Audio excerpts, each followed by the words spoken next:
Hey everyone, how you doing today? Going through my list of videos that I need to do, I realized that it's time to do my 2-month Manix review. This is where I go over, after a month's period time, how my Manix 2 Saber Ground with S30V steel has fared. I still carry this a lot of the time, if not every day still. It's a fantastic knife, very good in hand, very comfortable, and it also looks really cool too. The function of it's really good. This knife is fully broken in. When you open it, there is absolutely no blade play, and now it does swing freely closed.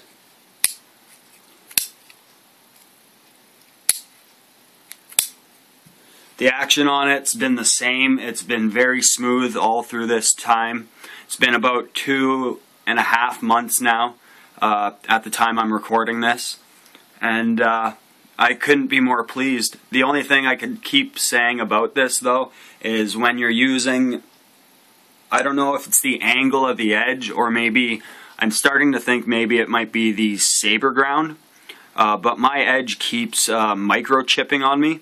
But only when I'm using against harder items. I cut a lot of zip ties, I cut a lot of plastic strapping, a lot of double thickness cardboard.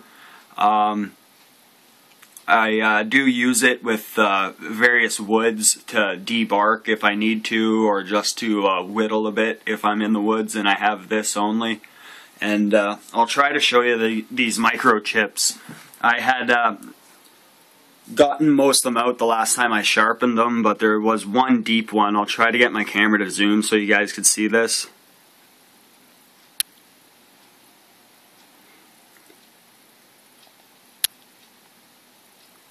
So there we go. I don't know if you'll be able to see, but I'll try to show it to you. Right at the tip here, if you follow my fingernail, you'll see a dark patch on the very leading edge of the blade.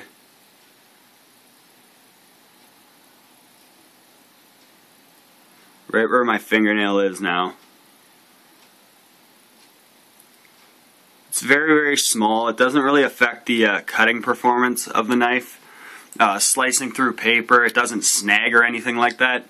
So it's not really a problem, but I just thought it'd be something to mention.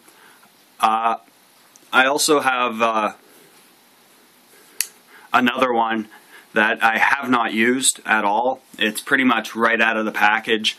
I have not reprofiled the edge on this whatsoever. Even the G10 scales feel rougher than this one because I have used this one a lot. So I guess that's another thing to point out. The G10 scales on these will smooth out with use. Whether that's a good thing or a bad thing to you, that's up to you. Looking at the edge, I thought I'd show that a little more too. You can see that when it comes from the factory, it comes with a smaller, I want to say, bevel to the edge. I'll show you the one I put onto mine. You see the wideness of it. Let's see if I could get them both in the shot together.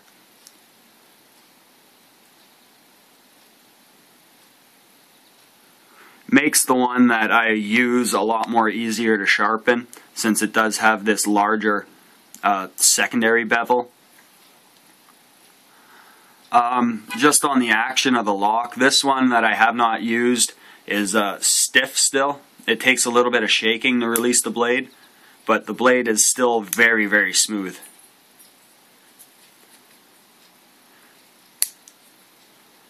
Something else I noticed also, you could see the engagement of the ball bearing lock here. I try to get it a little better. Here, let's do it this way.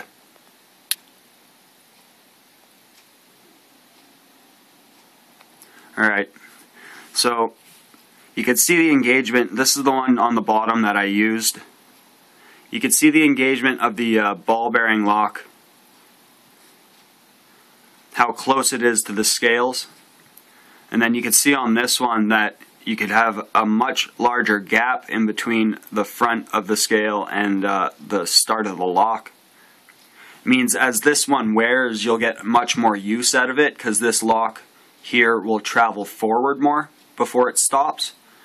So I see this one actually developing blade play first, because this one actually came to me with less travel in the lock.